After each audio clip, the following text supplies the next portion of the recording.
The first time I noticed it, I was sitting alone in my apartment, muttering to myself about a conversation that hadn't even happened yet. My hands were shaking slightly, my chest tight, and there was this heavy, almost electric hum of thought buzzing in my skull. Most people would have called it strange, maybe even a little unhinged. But here's the thing.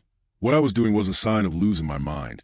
It was my brain running at a speed that silence simply couldn't contain. When you talk to yourself, psychologists say you're often misunderstood, not unstable, and definitely not hallucinating. Your brain craves clarity, and speaking out loud is a way to organize the chaos. Every muttered word, every whispered debate, every "wait, what am I thinking?" is your cognitive system demanding form. Vocalizing a thought makes it real. It anchors ideas into something you can inspect, dissect, and refine. Most people float through mental fog, trapped in abstract feelings. You, on the other hand, are giving structure to every thought. You aren't struggling to think. You're thinking so intensely that your own silence can't hold it.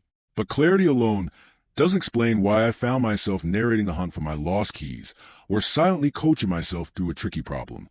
That's where evolution comes in. Saying the object's name out loud isn't noise, it's a tool. It activates your visual cortex, sharpening perception and focus. Psychologists call this stimulus upregulation. When I muttered keys or phone, my brain wasn't wandering aimlessly. It was scanning, filtering, and prioritizing, like a search engine operating on human hardware. Talking to yourself is hyper-efficiency in motion. Most people wander through tasks blind. You're performing with precision. But being precise cognitively is one thing. Emotional control is another. This is where self-talk transforms from a quirky habit into a defense mechanism. I've noticed it especially when tension spikes, when my heart pounds and frustration curls like smoke in my chest. People who speak to themselves in the second or third person, "Come on, you've got this," or "Why did you do that?" are using what psychologists call distant self-talk. It's a subtle act of emotional intelligence, creating space between the stressor and the self. By coaching yourself like an external mentor, you prevent panic, regulate your emotions, and maintain composure when the world would crumble under pressure. It's not arrogance.